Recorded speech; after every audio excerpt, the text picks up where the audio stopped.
I played a melee class in the winter. I'm being about this. Yeah. Well, that was the point relative.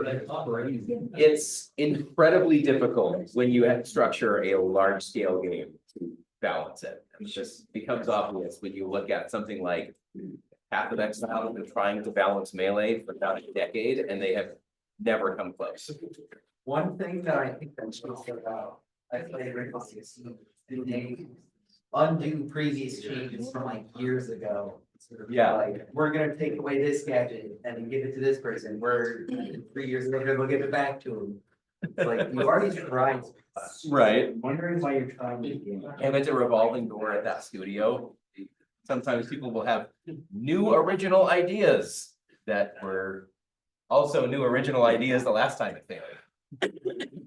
Just play the Benny Hill theme while they continuously try to insert new ideas. So we have next set of chapters due on Sunday. Thankfully, we're getting close to done with that. We only have 4 of these to go. So I know that these assignments are starting to feel very repetitive. But stick with it just for a few more weeks and we'll be through the book, doing some more fun stuff in class as we transition back into the Harmony card game that we're working on and some other fun in-class activities. But in the meantime, we're gonna get through some lecture. We're gonna talk about possibility space more today. And eventually we will get into the content that I'm making right now is on game economies and trying to take what we know about how real world economies work and turn them into how can we make statements about game economies based on our knowledge of real world economies. So lots of different kinds of stuff in that realm coming. So we talked about deterministic games and non-deterministic games last time. The difference was when you have a particular state action pair, so the game is in a particular state and the player is making a particular action, is the result of that action guaranteed or is it probabilistic? Is it unknown but guessable? So a good non-deterministic game has a reasonably guessable outcome. I know that if I swing my sword, it's going to likely do some damage. If it does some damage, you should know about how much damage it's going to do. Even if it's not a number, you can think, I should be able to kill this enemy in 3 hits, about 3 hits. If that is a level of intuition, then you can make a strategic decision about, should I engage in this conflict, yes or no? So even though you don't have total determinism on the outcome of that, you can make a decision based on a non-deterministic outcome. Okay.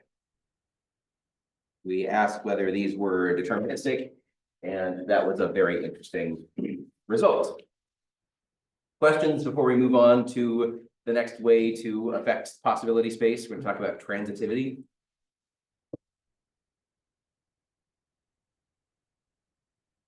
All right. Who remembers transitive relationships from discrete?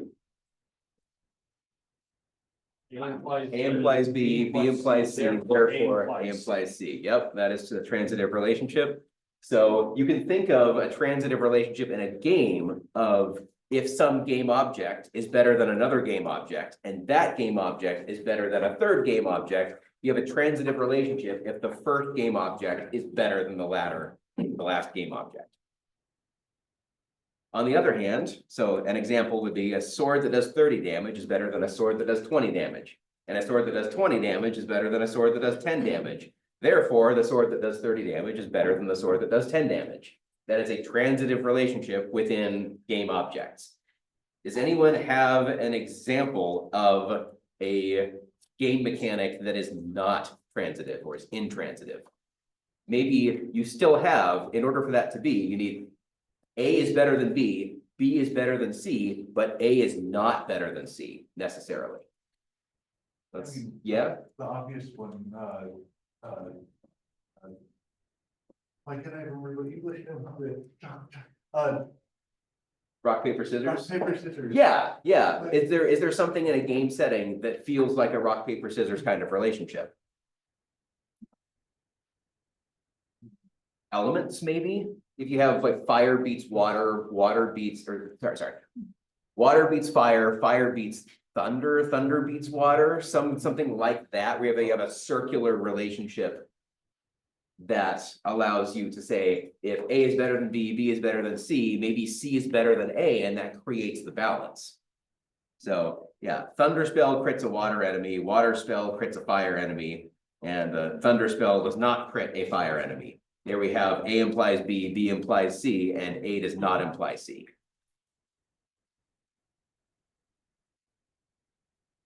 What this doesn't really affect is the size of that possibility space, but it does affect how clear it is.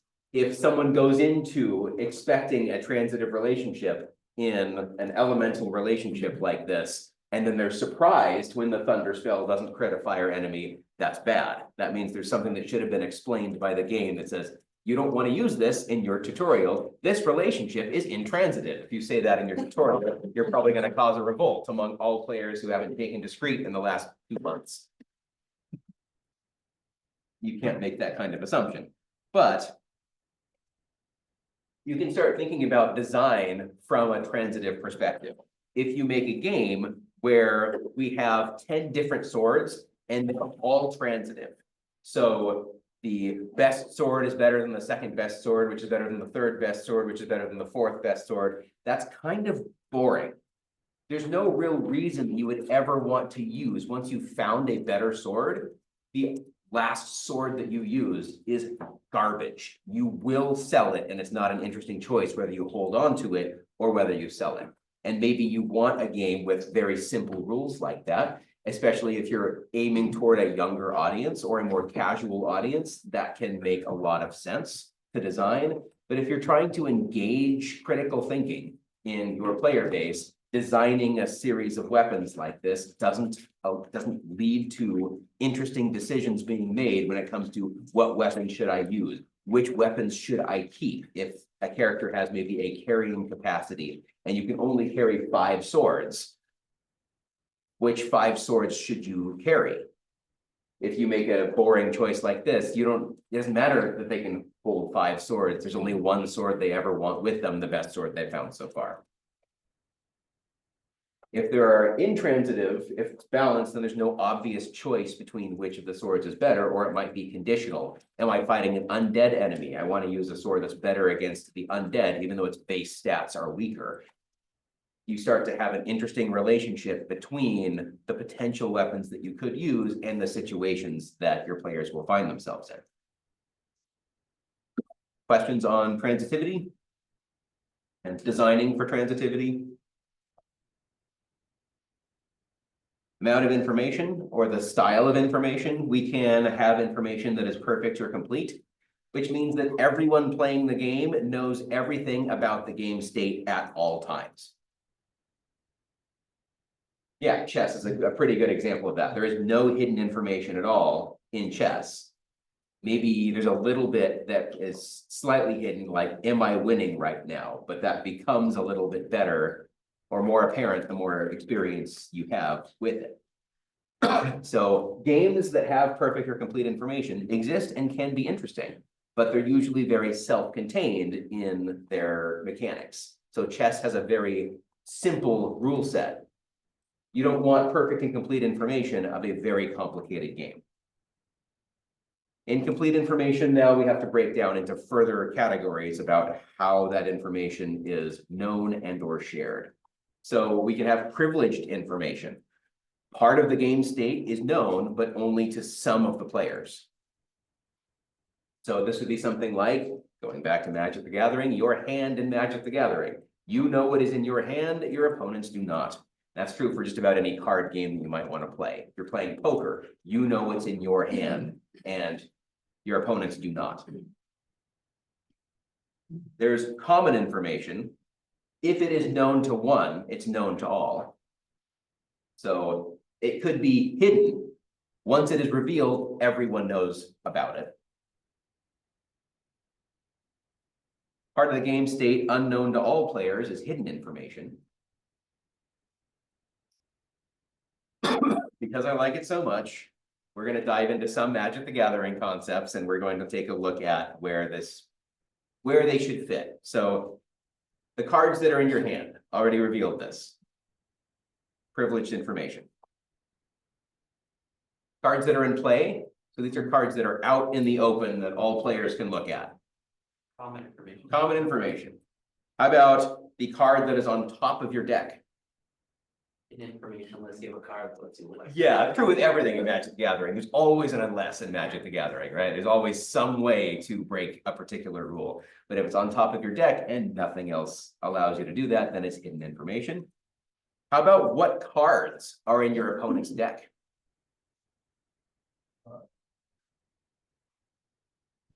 You can kind of guess based upon the cards they played thus far. Yeah, the cards they What played type- thus The far. colors they played, what type they're going for, if they're going for a more aggressive, if they're going for more defensive, etc. Yeah, so this could actually be kind of common information in that Partially common. because it's, yeah, it's kind of in between the common and privilege.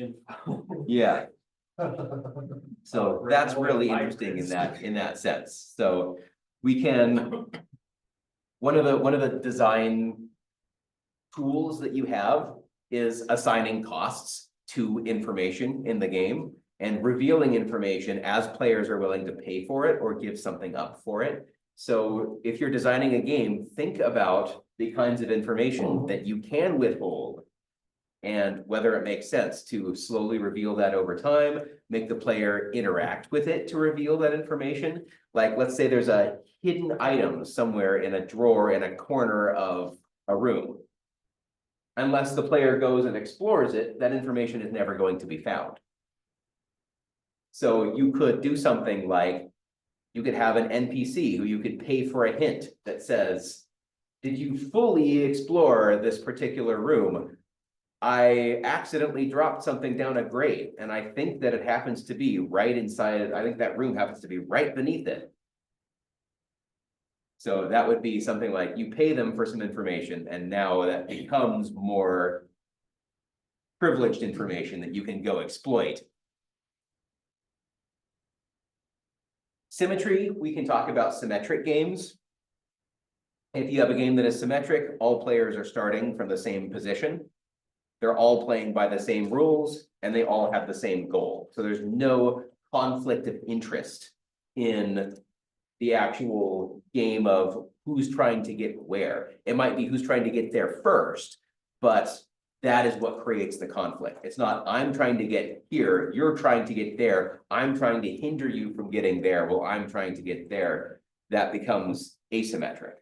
So symmetric needs all three of those, same starting state, playing by the same rules, and having the same goal. Asymmetric is at least one of those three elements is not true. So at least one player has a different starting state. At least one player is playing by different rules, or at least one player is trying to accomplish different goals. If any of those are true, then the game is asymmetric. How could you create a symmetric design in a two-player, player versus player, so 1v1, first-person shooter level? What would that look like? So the same starting state. Note that it doesn't exactly mean the same starting position. You don't want them starting on top of each other. That would be a little strange in a PvP setting. But what would that design look like to make sure that they have the same starting state, are playing by the same rules and have the same goal? Yeah, I just make sure that like the players have the same kit and you just drop them randomly in a map somewhere. potentially. Are you sure that random is going to be the same start? Yeah, if it's a symmetrical map. Yeah, you have starting positions on the opposite sides. What about the items that you put in that? Where if it's a first-person shooter, where are they finding the guns? Where are you hiding the most powerful guns? Where are you hiding the least powerful guns? Where are you putting your ammo pickups? Where are you putting your health packs? This sounded like rat race. Yeah, so to be symmetrical with regards to a starting state, there are plenty of variables. You want to make sure they have equal starting locations. So how far away they are from each other, that's going to be symmetric basically no matter where you put them, because there's only two people. But you want to make sure that they have access to, within 30 seconds, can they have found the same subset of guns? Within 30 seconds, could they have the same amount of ammo? Within a minute, could they have done that?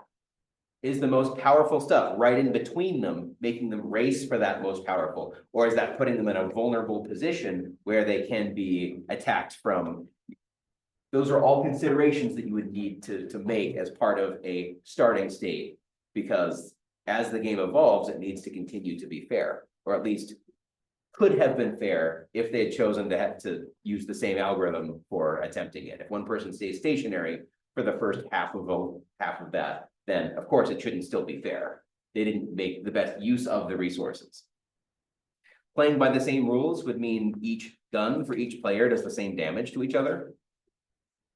At least by default, unless they're gonna go find some armor or find some additional health or something of the same sort, but they start in that same position. Playing by the same rules means victory means just killing the other player, taking out the health of the other player. They have the same goal, same rules. You don't want one of them to be way larger than the other. You don't want one of them to have boss levels of health. You don't. Question, is chess symmetric? Yes, because they start in the same position, right? First player has advantage, that is that they don't start at the exact same time. Mhm. So, But also the king and queen is swapping themselves. Is that symmetric or is that not? It is symmetric from a position of chess. Yeah. Yeah, if the king was opposite a queen, that would still be symmetric, but it would certainly have a different play, or yeah, so no, chess is not symmetric for that one main reason that one player moves first. If both players wrote down their moves and executed them at the same time, then you would have a symmetric play. And of course, the more asymmetric a game is, the more options you have at any particular point in time. The larger the game can be in terms of the options that the players have. Symmetric games, by definition, have perfect mathematical balance.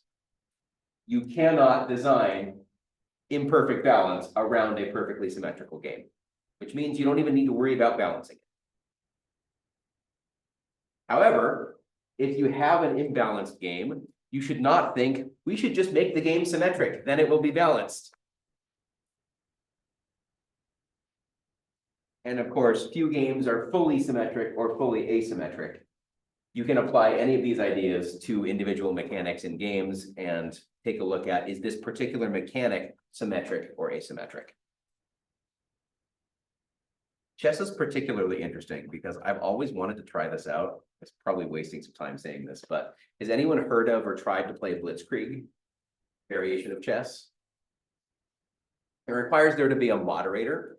It plays out kind of like Battleship in that you know where your pieces are and you have no idea where your opponent's pieces are.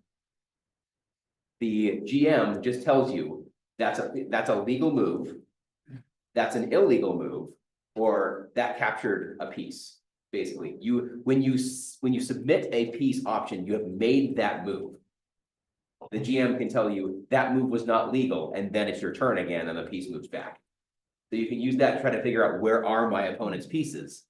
Should I try to move there with a pawn before I move there with a bishop? Before I move there with a rook? Before I put my queen in harm's way? The other player won't know what piece captured. We just know piece was captured on, and then it's revealed which piece was there as it dies. You still need to checkmate their king. You cannot just capture their king. You still need to actually checkmate it, and it becomes incredibly difficult, but it's a fun game to think about with regards to hidden information like that. Anyway. Feedback loops.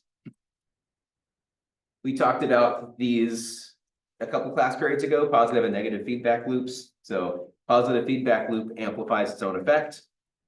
So giving the winning player an advantage so that the game ends. Negative feedback loops dampen its own effect, putting the winning player at a disadvantage or helping those who aren't winning to catch up. We've already talked about this. But if you have a positive feedback loop very early in a long game, then is that it can be drawn out. So we talked about how Monopoly can feel like that.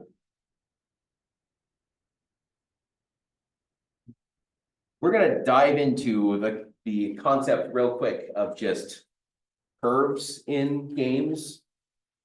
For the most part, this just harkens back to any computational complexity that you've seen and know how particular mathematical functions grow or don't grow with respect to time.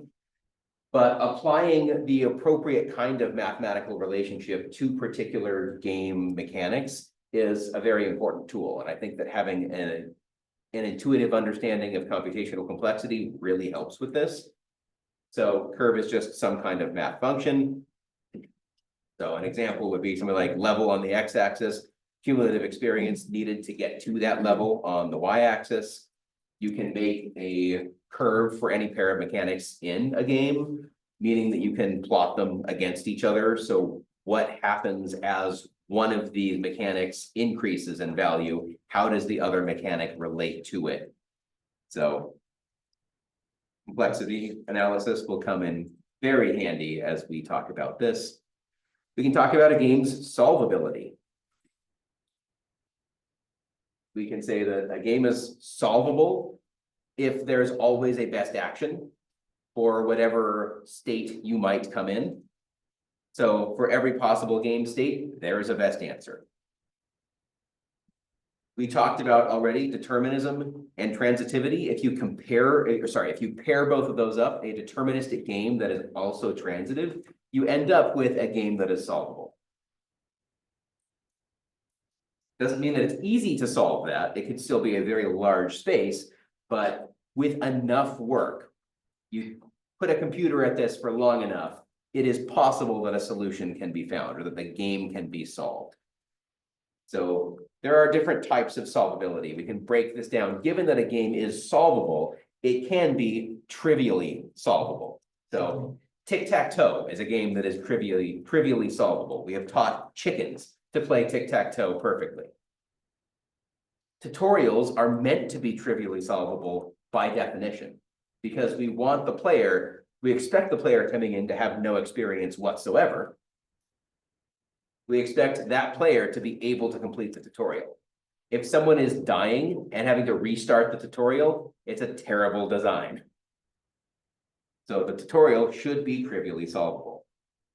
We have theoretical solvability. So the human mind can now grasp the concept that we can solve the game, but it's not necessarily realistic to do so. There could be time constraints as part of that. There could be a possibility space constraint to that. So an example of that would be something like chess. There is always a best move in chess. The question is just, there are so many moves that do we really know, and can we play out every possible move from there to the end of the game? And we do not currently have the complexity to be able to solve chess, but we can at least mostly solve chess with AI. There is computational solvability. Now, a computer can solve the game, but not necessarily a skilled human mind. So, questions now that I have for you. Is blackjack solvable? Yeah, count the cards. Yeah, absolutely. If you can count cards, then you know exactly what to do at a particular point in time. Let's say you can't count cards. Is there still a mathematical correct answer, given that you know the distribution of what you could expect? Yeah. Yes. That is why the house has very specific rules with regards to what it does. It can't do better than that. Is rock, paper, scissors solvable? Theoretic. No. I'm gonna go with no. I think the no's are right here. And that, let's say we're gonna play rock, paper, scissors right now. What level of analysis would you need to be 100% sure you can beat me? I need to know your psychology, what you opened with, and exactly. So theoretically, I could know what your next move is. You but would it's have not to know my algorithm. solvable. So If you knew my algorithm, could, but in actuality, no, I can't solve that. I don't even think theoretically. You would have to know the algorithm I'm going to use.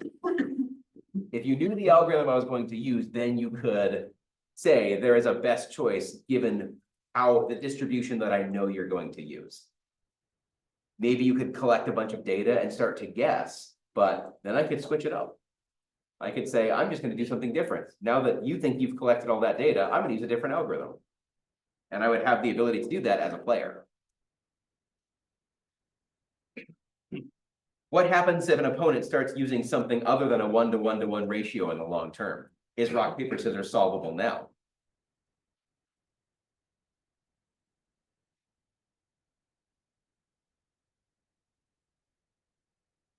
Yeah, there becomes a right answer.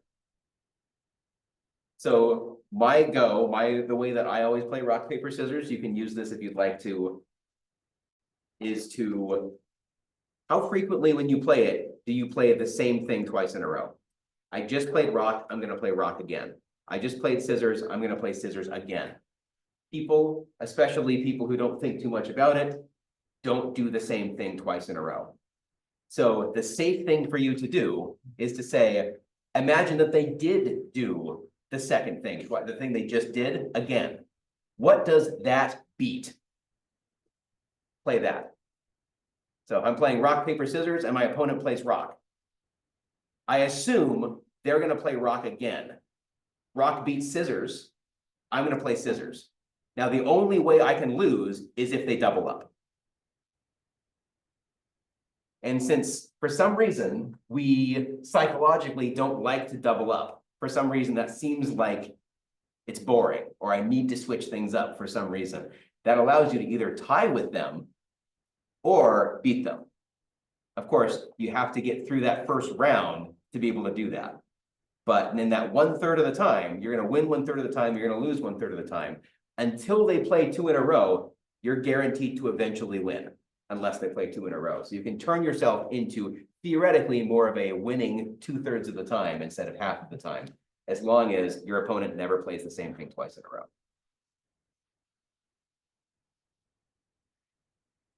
We can talk about metagames.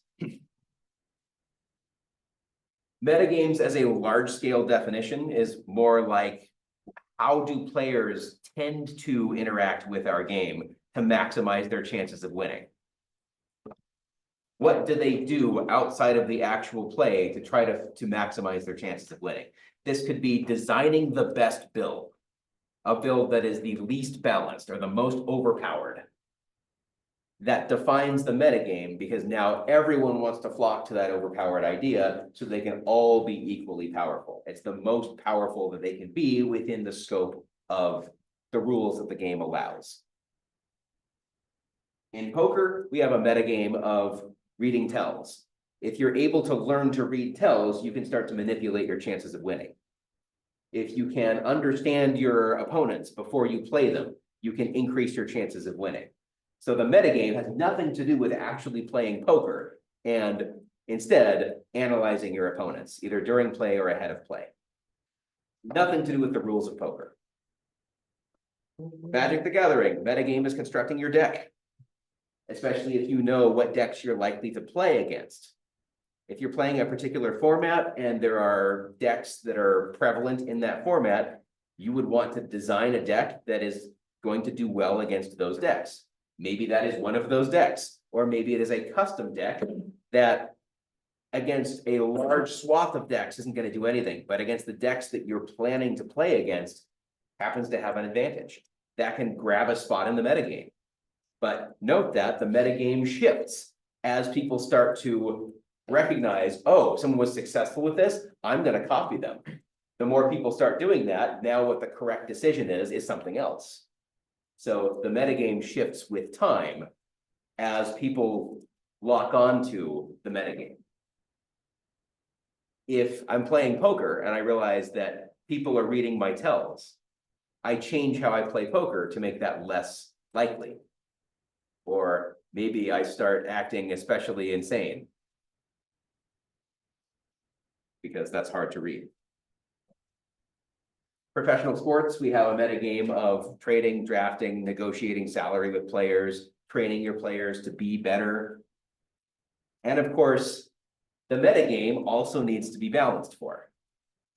Knowing how your players are going to react to those mechanics what's going to be good or not good, and knowing that players want to flock to what is good, you can, ahead of the release of your game, start to balance for that associated metagame. What happens when 60% of players choose this particular character class? Is that a problem? And what can I do about that? So for instance, sports rules, a lot of sports rules exist to balance the associated metagame. If you let any team pay anything to anyone, and the only revenue comes from ticket sales, what do we get? You're the NFL. Well, they have salary caps. There's no salary cap anywhere in this. You get the old NFL. What's the result of this? Teams based on the size of their market. Yeah, so you get something like market analysis of who is in the region of that, who can fit more people in their stadium, who can attract more. Are you likely to go see a team that's winning or a team that's losing? Does that create some kind of positive feedback loop? Absolutely. Yeah, so we're gonna get a positive feedback loop from this. Any team that wins will gain fan interest.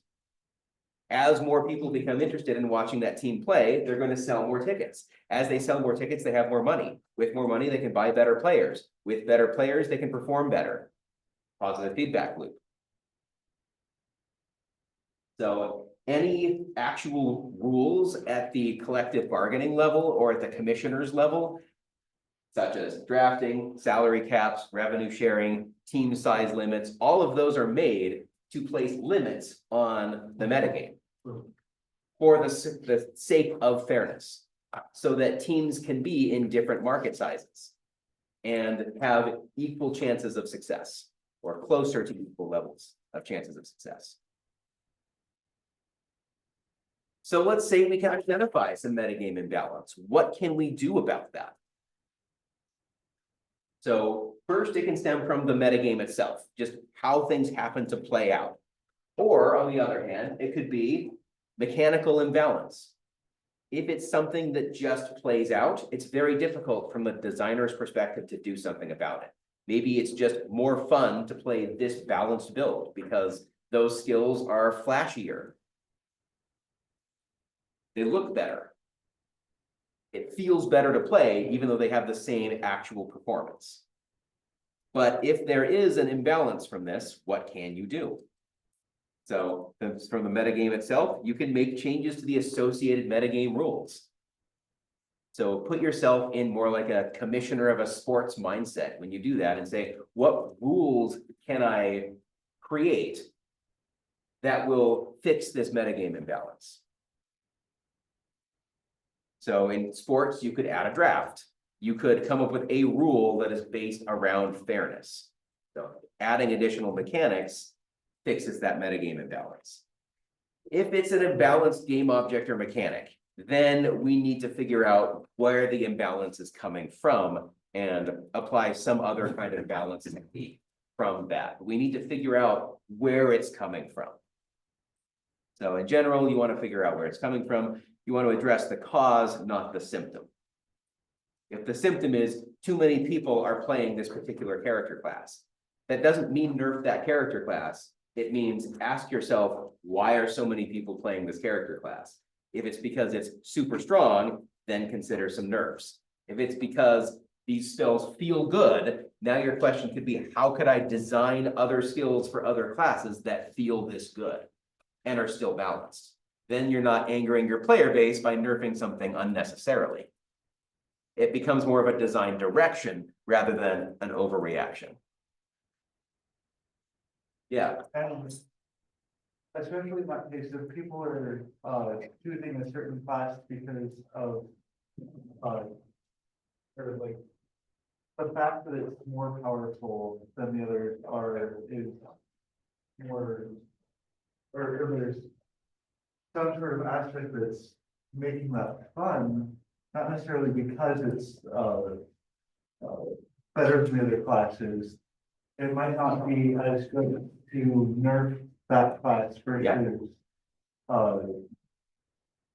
make the other classes better to Yeah. Meet that class. Yeah, you can either redesign existing skills for those other classes, or you could start to introduce, what is the next content that I'm creating? I should make it more like the flashy skills from this character class that's being used and less like these less flashy skills that are less being used. So it becomes more of a feedback to your design that you don't overreact to. Make other things just as shiny and enticing. Yep. All right, so that's the end of that particular subsection. We're gonna go into talking about some game systems. So trying to come up with names for the associated systems and systems of systems. How can we again break a game down into those systems so that when we identify potential imbalances, we can identify the associated system and figure out what changes do I need to make to that system. So what are game systems? They're just collections of mechanics and resources that can be broken apart from the game as a whole and focused on independently. So an example of this might be something like the combat system. The combat system usually is pretty distinct from the narrative. So you can look at just how the combat system is functioning by itself without really thinking about how it's connected to every other system. And you can identify it as kind of a sub-game or a subsystem to the overall set of systems you have in your game. So as a designer, we need to know how everything that we create in the game, everything that has value, is flowing between these systems. If you get a crafting-based drop in the battle system, how does it affect the crafting system? How does that affect the inventory system? How does that? So they are interrelated, and there is flow of objects in between these systems and flow of resources between these systems. If you reskin Monopoly and make it a Star Wars game, you're not changing any of its systems. You're just changing what it looks like. On the other hand, if you change its resource economy, how much things cost, what the associated fees are, now you're changing its systems. You changed what the board layout looks like, how frequently you come upon good or bad cards in the chance pile. That changes its systems. So how do we think about these? And each system is often going to contain a lot of information, a lot of knobs and dials that you can turn and tweak to change different things about your game. So we can think of relative damage in a first-person shooter. You can modify that in a bunch of different games, a bunch of different ways. You could modify how much health a player has, and now relative damage goes down. If you increase the health of a player, you decrease the relative damage that that player takes. Everything else held the same. If you increase just the damage values of everything, then you've increased the damage. If you increase health pack availability, now you're changing the strategy for a player of when do I use a health pack? And maybe it actually takes more shots to kill a player because in the middle of getting shot, they're applying health packs to themselves to negate the damage that they're receiving. You could change the experience gain rate. If a player in the same position is a higher level, they're going to do more damage. The experience required to level up does exactly the same thing, changes how many levels the player has gained by the time they reach a particular point in your game. All of these are variables that have a direct or indirect effect on the amount of damage that a player is dealing at a particular point in this first-person shooter.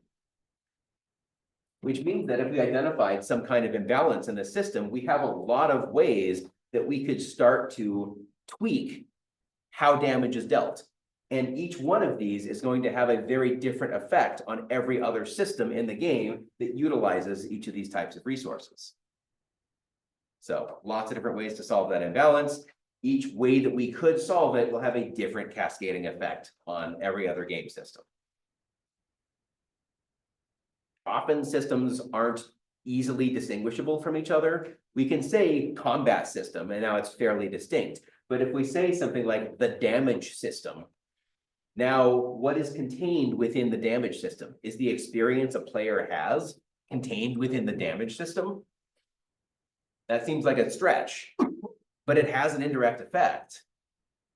So there are definitely some blurry lines there. So it's not obvious at all times where one system ends and another begins. And some resources feel very natural in one particular system, and maybe they also feel at home in another system, and that's possible.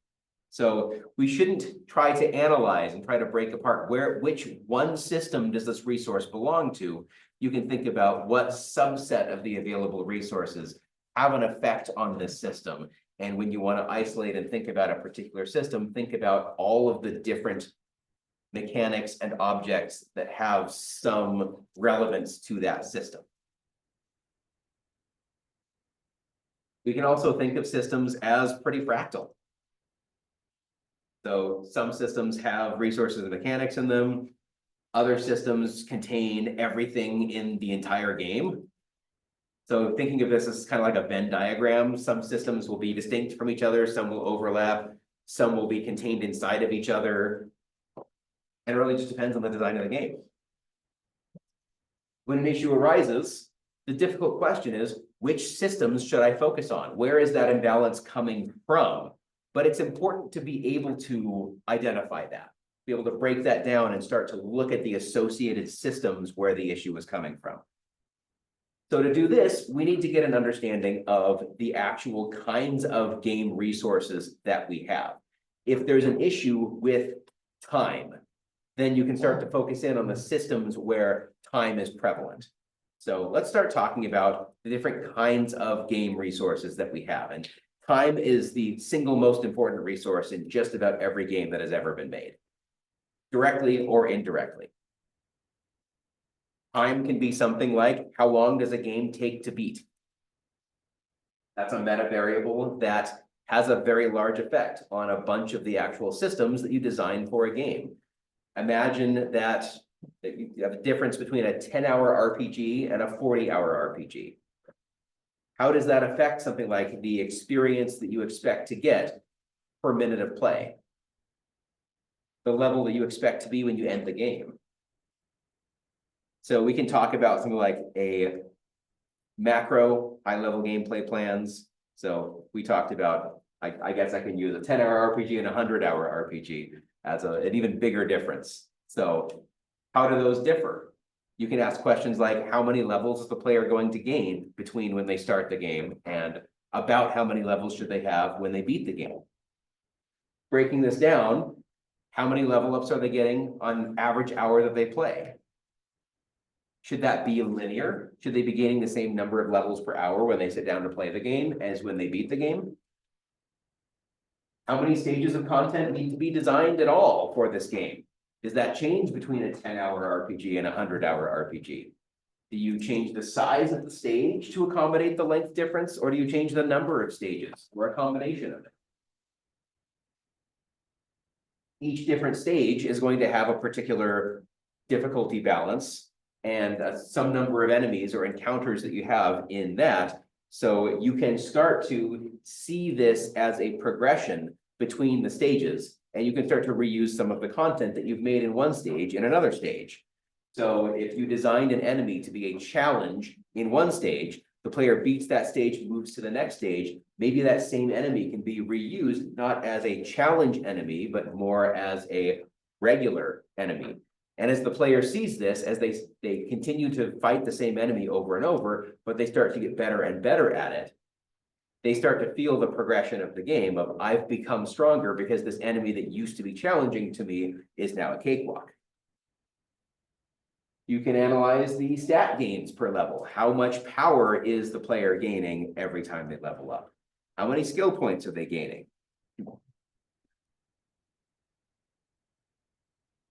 So this is one of many ways that we can utilize time. It's just the length of a game.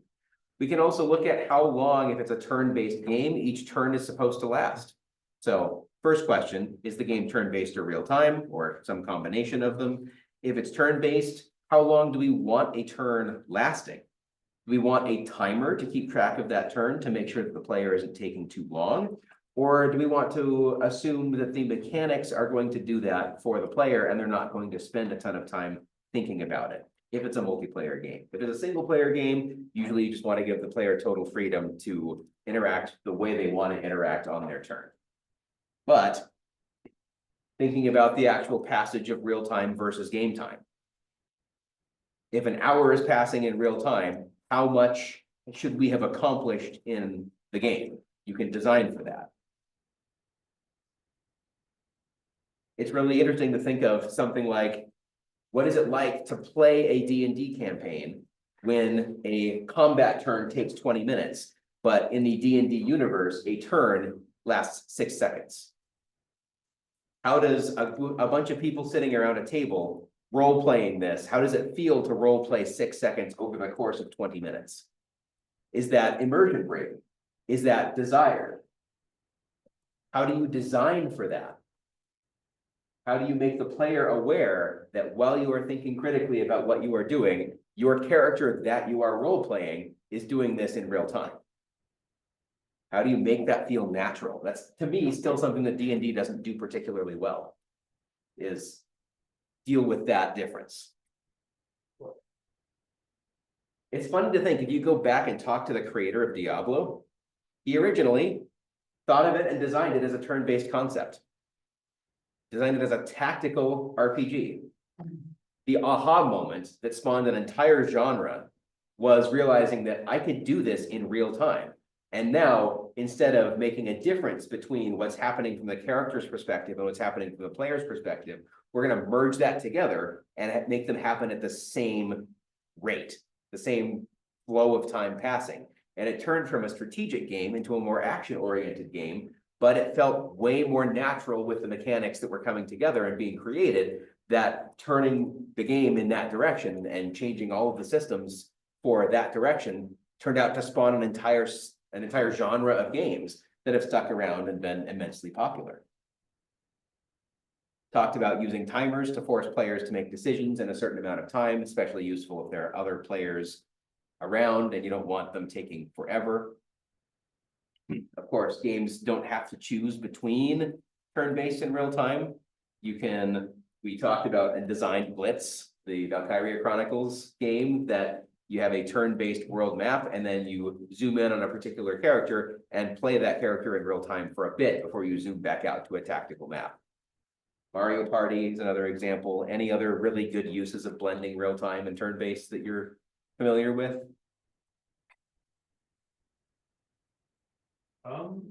Super hot, ironically, for VR is actually a really good hybrid blend of that.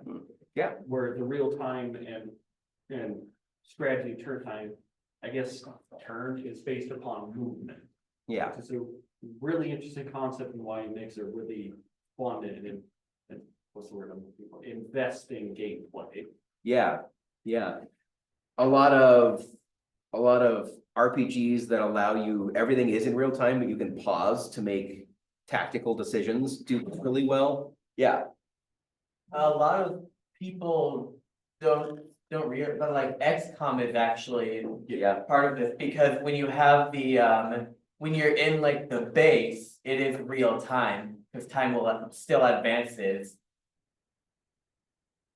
Yeah. Yeah. I guess, Example, and then second example. I guess if, like, being able to prize, makes like that then, storage. Yeah. Yeah, a lot of 4X games are like that as well. Yeah. Yeah, that's a really good example as well. So being able to move to a particular beat, but it's turn-based where each turn happens in real time to sounds or music that is playing. So real quick, we can talk about resources as we can talk about player expectations for time as an important concept. So rewarding players for the time that they spend in the game, designing for making sure that each chunk of time is rewarding from a player's perspective. You can say something like, I expect to reward the player at least every 20 minutes they've been actively involved in this game. You can do with that whatever you want, make that longer or shorter. But then the rest of your design can be, is there any 20-minute period of time in this game's design where players might wish that they had been more rewarded or had an opportunity for that? And that can become a way to think about the design of your game. And designing to those player expectations is a big challenge, especially if it's at odds with how you want the game to feel. If you want the player to feel like they're starved of resources, then you need to find some other way of rewarding the player for their time other than showering them with loot. What else can you give them? It can be a narrative.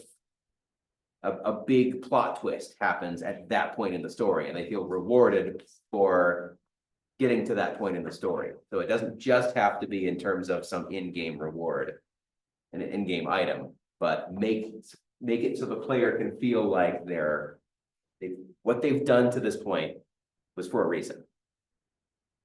All right, we'll come back to this tomorrow, but this has been a good talk. Hopefully this has been useful in thinking about how to break down games even more and think about their mechanics. And we will continue this process over the next few class periods.